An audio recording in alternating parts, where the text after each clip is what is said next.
Hey there, it's Zach Dafoe, the digital content editor for The Griff, here fresh from the urinal to introduce you solo to the Griff After Dark, a bi-weekly recap of all things Griff, McEwen, and downtown Edmonton.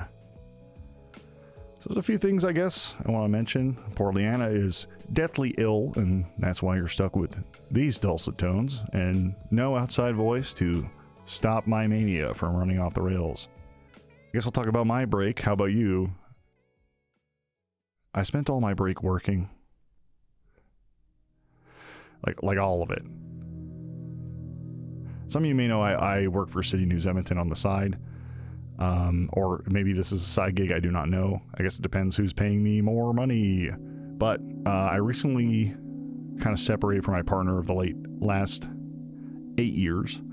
So this Christmas was much quieter than usual, which was both a relief and panic-inducing. I think it's maybe one of my worst behaviors that I lean into work when there are things in my life where I feel out of control. Anyway, that's kind of Let's I guess talk about the break. I worked way too much. I intended to have a whole ass time just doing nothing. I really value my nothing time. I think quality nothing with a capital N is a good thing. It's a positive bit of traction. People need time to recharge, and everyone's got their different way of doing it. Mine is nothing time. Time where I don't have to do stuff. And I'm a little sad I filled that with work. And work I'm not particularly passionate about. I'm just feeling very cynical about the whole journalism thing. I'm sure maybe the 3 listeners we have out there have probably figured that out, but journalism is a strange program and a strange life choice. And I find myself more recently not choosing it as often. There are a lot of problems, and not a lot of benefits. And I'd rather just do things my way. So that's why I'm happy to be your digital content editor. And that's all I have to say about the break, I guess. My dog's doing good, thanks for asking. I bought a new-to-me car from 2006 instead of 1999. Also a Volvo, and that has turned into a huge lemon. More on that later.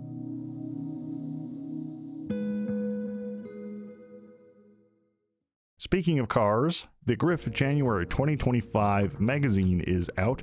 Please grab it. You've already paid for it with your student fees.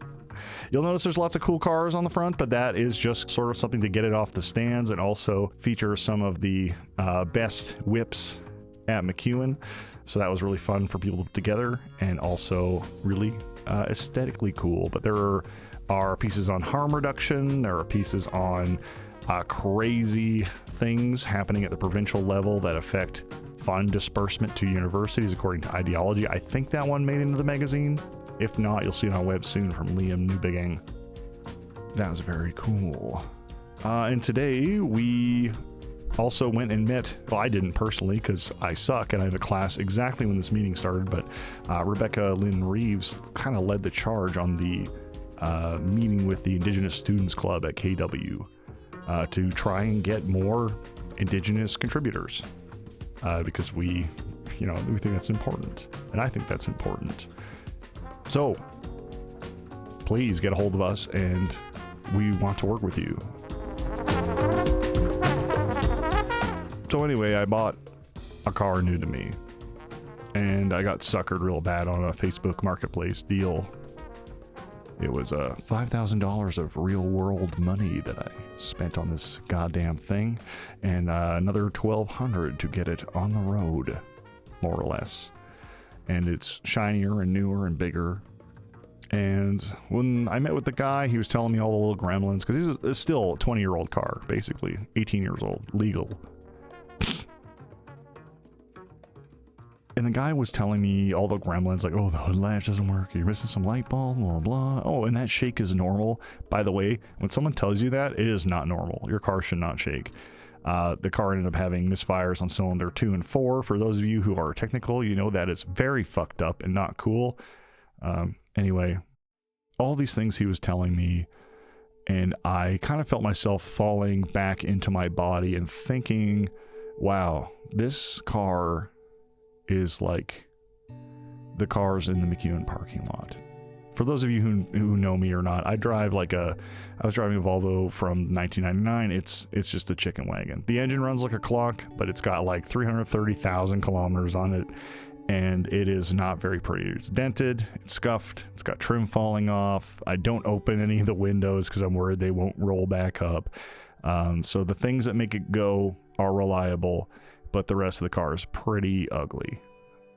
But this thing was shiny and new, and I felt that I lowered sort of a veil over myself while I was listening to this guy talk. I was like, yeah, I can deal with that. Yeah, I can deal with that. Yes, I can deal with that. Ignoring like the big red flag that is a pretty substantial timing issue when I was driving it home, because I wanted to see, or I wanted so badly to buy stability, reliability, comfort. And for a minute, I convinced myself that something like class mobility was possible, that I could have something nice and it would make me like everyone else. And I think that's a really terrible reason to want anything. And that's also a terrible reason to go to university. So I find myself right now at the beginning of the end of my career at McEwen, really wondering what it is I want to do and who it is I actually am in the world, or who I'm going to be once released from the confines of the institution. Now, has it actually been confining? That's a great question. I felt like it has for the last year and a half. I felt like school was getting in the way of my real life. And I wonder how true that is. I wonder if this degree is going to be another shinier, slightly bigger Volvo that's got the same number of problems as my current life. So that's something to think about, I guess. And that's lessons you learn from lemons. You make lemonade, or in this case, you make dew.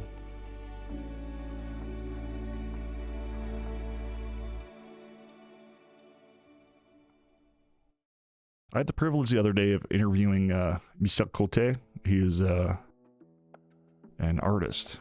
And I met him while I was covering the Strathern Art Walk back in the summer. It's obscenely hot, and I walked so far because you can't really park there. It's a super long path by Strathern.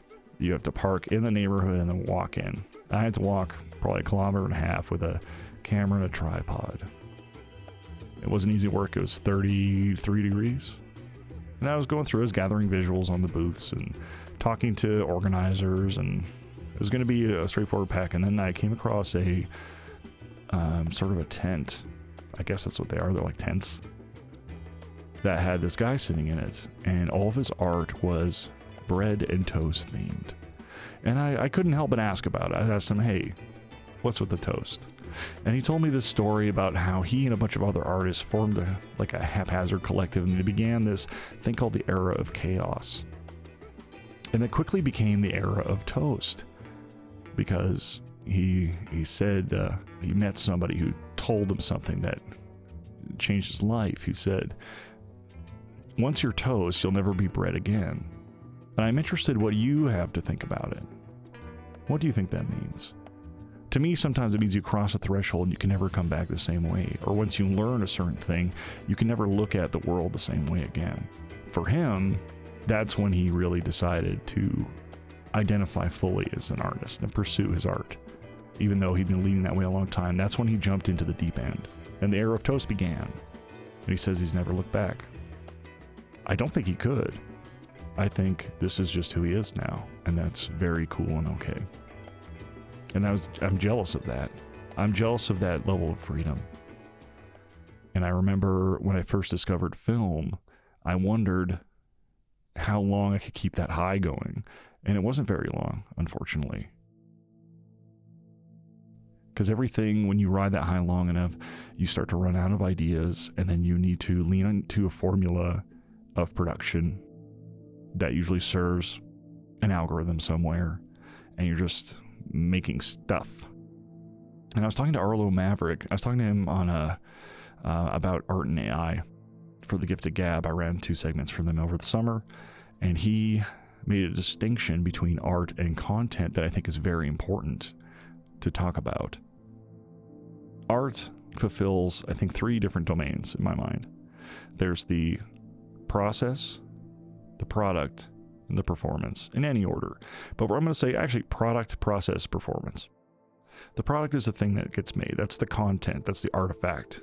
It's the note. It's the score. It's the thing of art, of creation. And that is where content kind of ends in a lot of ways, I think, if we're going to make the distinction anyway.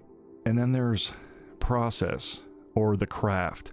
The craft is self-cultivation, the feedback loop of getting better and getting worse and getting better and being refined through that process and going through this domain of self-discovery that I think art's purpose is, or at least a third of it is, in my opinion. And then there's the performance, the act of creation, the relational element of art, the piece of you that sees the piece in me. So for singers, songwriters, people like Arlo Maverick, performers, when they're performing, that's where the art actually lives. It's their connection to that audience, either through the artifact or through live, or the act of them doing it and being witnessed in any way. And that is the performance of art, the doing of the thing. The doing of the thing that creates the craft and then finalizes a product, and then we move on. And that's, I think, what art does. I'm happy to be in here today. It's the last session that McEwen Media Production is allowing us to use the studio rent-free. And I understand their cost recovery model. I understand this thing they say they call equity.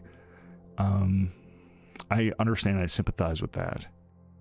But at the same time, I really question it. I question what this is all for. If it's a value recovery thing, I think the university, and especially this department recently, is forgetting what generates value in a university, and it is students. And we are taking students and we're turning them into professionals. Now, what better way to do that than to have us use the stuff that's here, use the assets, use the elements? Because I see we have this journalism boot camp that gets people excited about the stuff, and then we have these ads that go out. Oh, we've got this TV studio and podcast studio where students can do things. Can we, though? That's my question right now. Can we?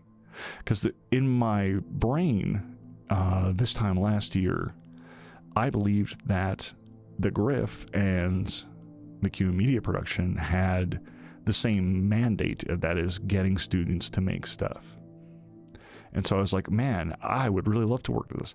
And I mean, other people kind of had that same idea too. We ran the Griff on TV, which didn't really pan out. We didn't really ever figure out what it was, but it was experience, right? We had people come in here.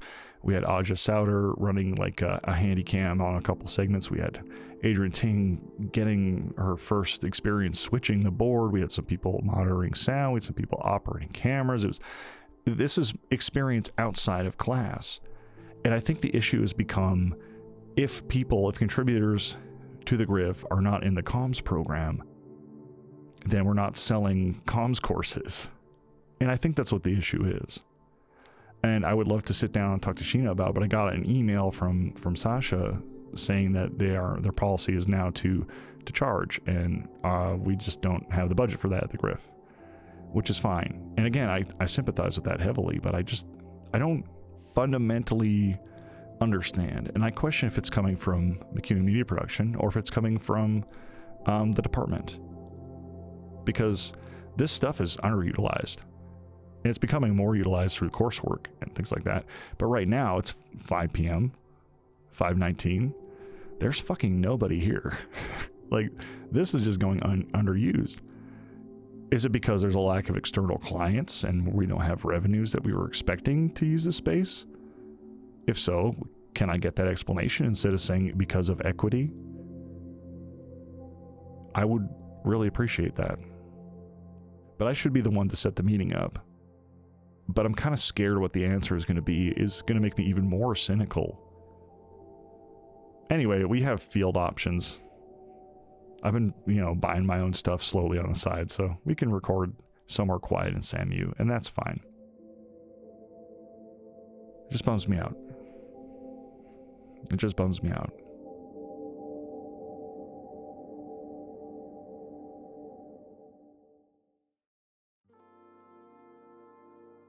What is this for? That's a question I'm always asking about basically everything. What is it for? Take a step back and ask, what is it for? And if it's not doing that, or you can't answer that question, you need to very seriously reconsider, your feelings, your actions, your behaviors. What are you getting wrapped up in if you can't identify the purpose? And I say you like a general you. This isn't like directed at anybody. And I do also want to extend my sincere gratitude and thanks to Sheena and Sasha and for what they've done here to the studio. They made it a way more effective space, and it keeps getting better, and they've let us use it up to this point. And that's been great. So thank you both very much. But yeah, just want to confirm, this podcast isn't over. It's just not going to happen in this space anymore. And that's fine. Okay, well, that's kind of all I had to do.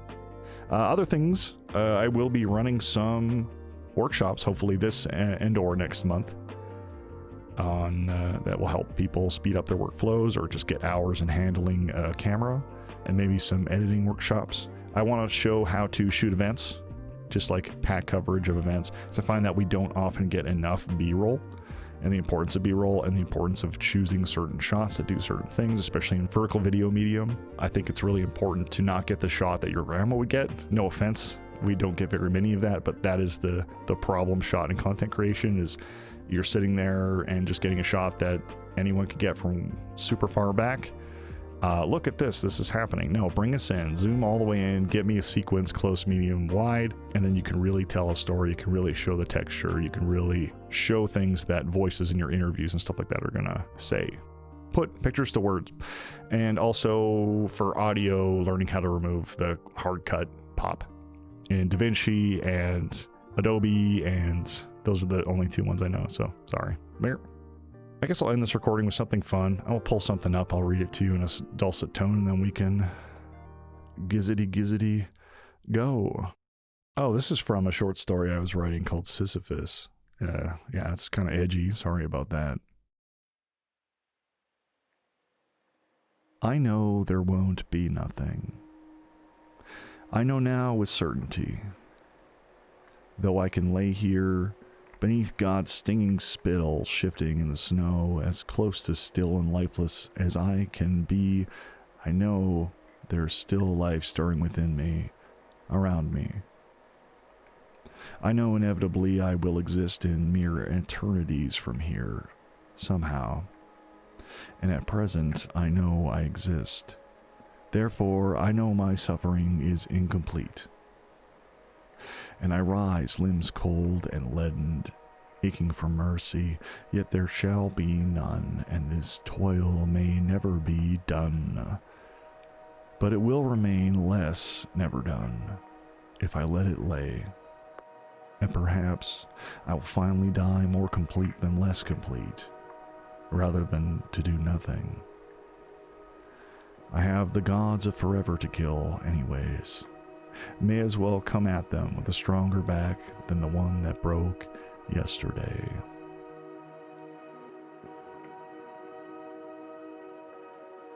Yeah, I really like that. I should finish that story. Anyway, thank you for joining me for the solo edition of the Griff After Dark, episode 8. Please have a perusal on our Instagram page at The Griff Online for the latest on what's happening around MacEwan University and downtown Edmonton. Goodbye for now, and hopefully you don't have to listen to just me next time on The Griff After Dark.